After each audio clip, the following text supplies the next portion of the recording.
It's Monday, and that so happens to be the day that I like to talk about monsters. Hello, and welcome to Monster Mondays. I'm Geoff Arbuckle, co-host of the podcast Film Seizure, that you can catch each Wednesday at filmseizure.com or at a number of podcast providers online.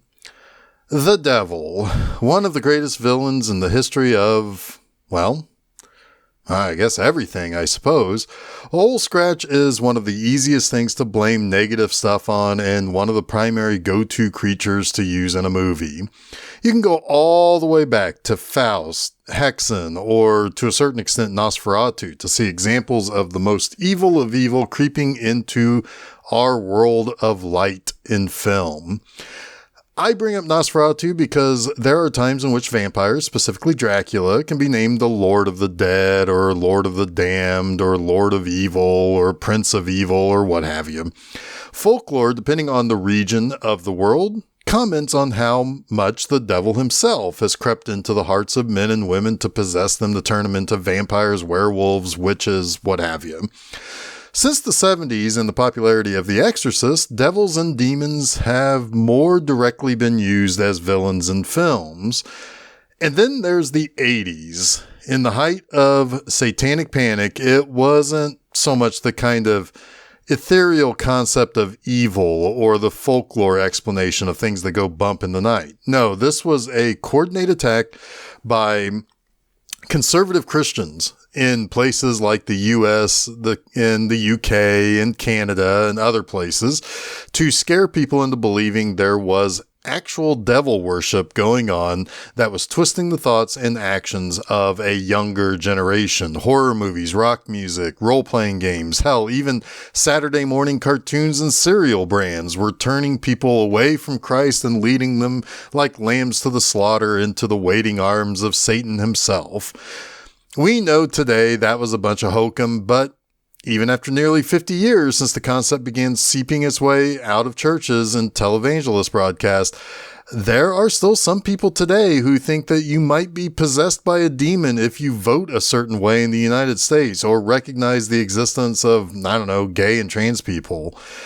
I wanted to start things off this way because this week's movie, The Devil's Candy, by writer and director Sean Byrne, seems to point toward more of a devil worship idea as a basis for the horror within a particular character.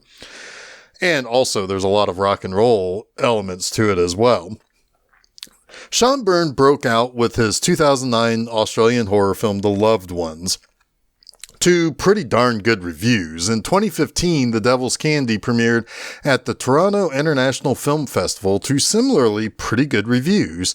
A year and a half later, it got a theater release date. And yeah, it currently holds a 93% on Rotten Tomatoes as of February 2025. I remember seeing a creepy trailer for it when I went to see The Void, as both indie films were making their way across the country. But let's go ahead and dive into this movie. Hey, wait a minute, actually. Sean Byrne is an Australian. I mentioned that. But he was born in Tasmania. And what's the most famous thing from Tasmania? Why, the Tasmanian devil. I'm on to you, Sean Byrne. But anyway, our movie opens on a dark night in a house way out in the middle of nowhere in Texas. An eerie voice is speaking in a peculiar language. And in the middle of the night, a man by the name of Raymond Smiley is awoken by that voice. To drown out the voice, he decides to plug his electric guitar in and play it loudly. When his mother comes in to tell him to stop playing it and to turn everything off, she is concerned by his comment that it is the only way he can avoid hearing this peculiar man's voice. When she hears that, she says that he needs to be taken back to the mental institution, the hospital that he has been released from. When she turns her back, he hits her with his guitar, killing her. Elsewhere, we meet the Hellman family. Jesse, an artist, and his teenage daughter, Zoe, are big fans of heavy metal music. Jesse's wife, Astrid, is excited about the country house that they are going to look at. In fact, despite the nervousness of being able to dive into home ownership, particularly in this economy, am I right? But, they are pretty excited because this is the first time that they've actually bought a home. They no longer have to live in in a cramped apartment at that, for Jesse to be able to do his work as an artist. But the country house is the same house that Raymond Smiley killed his mother within. And it should be noted that after Raymond's mother died, her husband, who is Raymond's father, killed himself. And speaking of Raymond, he never went back to the hospital. He's arrived at a motel where he is still being haunted by the creepy voice, trying to figure out a way to drown it out. The Hellmans have moved into their rural Texas home, and after taking Zoe to school one day, Jesse comes home to the empty house, and he hears that same voice that haunts Raymond. And it leads him to a spot on the wall where underneath a picture that's hanging there, he sees an impression of a cross that once hung there. However, it also inspires him to go into a studio and paint. And he's so locked into what he's working on, he barely hears Astrid calling to him from right behind him. The painting he was working on is an upside down cross with something that looks like black tendrils oozing out from it. That night, Zoe answers the door to not find the pizza man delivering their dinner, but to find Raymond saying that he needs to come home. Jesse tells Raymond that he's sorry for what happened to his parents, but he doesn't live here anymore.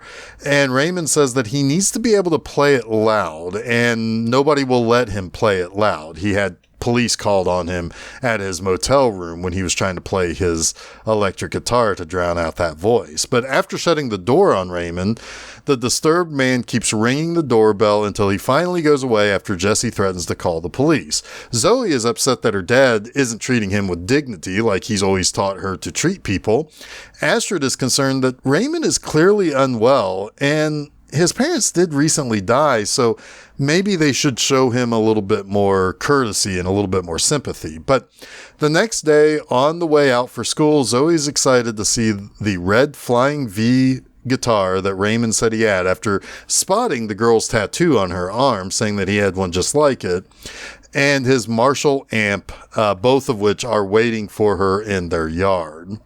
Later on, as Jesse is inspired to do some more art from the voice in his head, Raymond is on the hunt, and he finds two boys, one younger, one a little bit older, a teenager. And they are at this little clearing where there's like a swing that's hanging down from a tree branch. And the teenage boy is playing fetch with their dog, and he throws the branch into this tree line where the dog goes to retrieve the stick. But after not coming back right away, the teenage boy goes to find the dog. Well, Raymond uses that opportunity to hit the younger boy with a rock and abduct him from the swing. And Jesse depicts this event in a painting, but he spent so much time painting that he forgot to pick Zoe up at school. And she uses his guilt over this to basically urge her father into letting her keep Raymond's guitar and amp.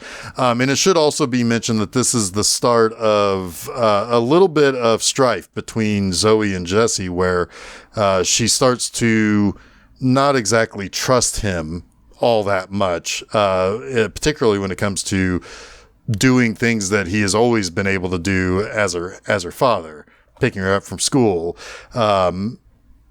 keeping her safe, so on and so forth. But in Raymond's motel room, while he watches a religious program about the devil on TV, he dismembers the child that he abducted. And again, Jesse is inspired to paint that along with other ghastly images of children being harmed. One of the children in the painting is a picture of Zoe surrounded by fire. Jesse says he does not understand why something inside him wants him to paint the things that he has been painting, and he tries to destroy the painting, but the chanting voice stops him and prevents him from being able to cut it up with a box cutter. Instead, he edits the image with even more ghoulish stuff on it, and while he does that, Raymond has returned to the house and climbed into Jesse and Astrid's bed. He whispers to Astrid that, quote-unquote, he wanted Raymond to kill her. but Raymond wouldn't allow it. She wakes up and starts to scream, but he covers her mouth and says that if she is loud, he would have to do the thing that he doesn't really like doing. And when Astrid starts screaming when he moves his hand off of her mouth, Zoe comes in and starts fighting off Raymond. Jesse comes into the house as Raymond is running out and is nearly struck by Raymond's car as he drives away. The following day, Jesse is visited by an art patron who finds his latest work to be exactly something he wants. He prevents Jesse from leaving on time to pick up his daughter, and when he's rushing to school, Jesse has a blowout and is prevented from calling anyone, and even when someone picks up one of his phone calls, it's the evil voice. When Jesse gets to the school, his daughter is nowhere to be found because Raymond has abducted her and has her bound in his motel room. He tells Zoe that he has to do the thing he doesn't want to do now, but Zoe manages to escape while he is preparing in the other room to dismember her as well. At the police station, Ray's murderous past is revealed. Ray used to kill children when he was younger. In fact, he killed a 9-year-old when he was 12. And he claimed that he served the devil and referred to the kids as candy for the devil because, well, they're sweet treats for the devil, essentially. But he referred to Zoe as the sweetest candy. Elsewhere, Raymond is at a gas station where he buys a container of gasoline and a lighter. And back at his studio, Jesse destroys his painting. But outside, Raymond crashes his car into the police cars waiting for the Hellmans so that they can transport them into witness protection, and ultimately kills the police officers. Obtaining the cop's gun, Raymond breaks into the house and shoots both Jesse and Astrid, but neither one of them die from their gunshot wounds. He then takes Zoe to her room where he lights it on fire with the gasoline. Astrid is able to wake Jesse up and they exit the house as it burns, and Jesse uses a ladder to climb up into Zoe's second floor window and breaks in to help Zoe escape while he tries to deal with Raymond, who begins to catch fire just as his eyes start to glow in an inhuman way. Jesse uses Raymond's own guitar to bash him to death. Outside, Jesse is drawn to a patch of land where Raymond had buried the bodies of the other children he had killed. He remembers how he felt while doing the painting and how there were these voices were inside him begging and screaming to be let out. It was essentially they were calling to him to be found. So let's get to the 3 things I like about The Devil's Candy. First, I gotta say, I really like Ethan Embry in this movie. He plays Jesse. Of course, I know Ethan Embry best from his work in the 90s, particularly movies like That Thing You Do, Vegas Vacation, Disturbing Behavior, and especially Can't Hardly Wait, a movie we've talked about on Film Seizure before. Others will also have a great deal of appreciation for him in Empire Records, though I was never really a big fan of that movie myself. Being someone who I recognize most as someone in his 20s when I was in my 20s, we're only a year separated in age, it's neat seeing him in a considerably more grown-up role as a full-on adult, and in this case, a father. His clean-cut look is gone, too. He's got long hair, a bushy beard, and tattoos all over the place. He's really good in this, and I love that I'm not seeing him the way that he was when he was a younger actor, and it allows for him to really be able to do so much more here with this movie. He's not that friendly kid or that awkward kid that he used to be in those other movies. He's a complex character in his own right here. Next, speaking of performances, let's talk about Pruitt Taylor Vince as Raymond Smiley. He's also fantastic in this. Pruitt Taylor Vince has been a character actor for decades at this point. In fact, Vince actually does something that is really hard to do. You almost, for a good chunk of this movie, feel sorry for him. He's clearly unwell and he's clearly being manipulated. The voice he's hearing, and which also later the voice that Jesse is hearing, isn't just the psychotic condition of hearing voices telling you to do bad things that get you put away in mental institutions for. No, this is real. We see Raymond do terrible things, but there's a sympathetic element to him. He's a little bit more complex than being just simple or addled. You see simple or weirdo outcasts all the time in thrillers and horror films. The person that you would typically not want to engage with or make eye contact with, especially in the sense of those kind of outcast type characters. But this is a little bit different. I mean, don't get me wrong. Raymond is doing awful, awful things, but you kind of get a little bit more than just sickness. He is sympathetic because you see him further along in whatever it is that's starting to seemingly affect Jesse as well. It's entirely possible Raymond could have been a good person, only to, that he ended up getting possessed or manipulated by this otherworldly evil voice. And it's also, there is a element here that if it weren't for what Jesse is also experiencing, you would wonder if Raymond is actually fully in charge of his faculties and he's hurting and killing these kids on his own. But it is a little bit more than that, because there is a sadness to that character. There is something about that character that is a little bit more sympathetic than your typical serial killer. Thirdly, the big climactic scene in which Raymond gets into, to the house, kills the policeman, and then attacks the Hellmans is a very tense and very well done sequence. Previously, you could look at the movie as a fairly effective supernatural light horror film. Clearly, there is something that is calling to both Raymond and Jesse. That's what makes it supernatural. Interestingly, as a side note, these are both represented by the same voice, but ultimately has two different purposes. You could look at it as the voice that Raymond hears is killing people. That's the voice. It's manipulating Raymond to kill people. The other that Jesse is hearing is about discovering the remains of those who were killed. So they are kind of working from two different angles, if you want to look at it that way. But anyway, it goes from this horror film with definite touches of supernatural to a home invasion movie that turns out to be pretty disturbing and almost feels raw and realistic. Between actresses Shiri Appleby as Astrid and Kiara Glasgow as Zoe, screaming when they are found by Raymond and drug out of the locked room that they are hiding in, they really do kind of sell this absolute terror of the situation. It's also pretty well shot too, to almost make us witnesses in one of the angles as we kind of cower in the corner, to putting us right up close and part of the scene when Raymond attempts to shoot Astrid in the head, only to discover that he's out of bullets. It's a good sequence that earns all of it by building over the previous 65 or so minutes leading up to this big conclusion.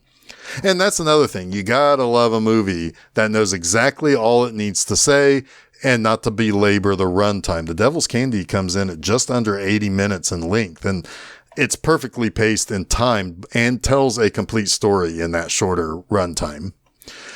But that wraps up this week's Monster Mondays. You can catch new episodes of Monster Mondays each Monday at filmseizure.com. Don't forget to follow Film Seizure at Facebook, Threads, Instagram, and Blue Sky. You can also subscribe to Film Seizure to get both the Film Seizure podcast and Monster Mondays at your favorite podcast providers, as well as YouTube. You can also check out my website, bmovieenema.com, to read new reviews every Friday morning.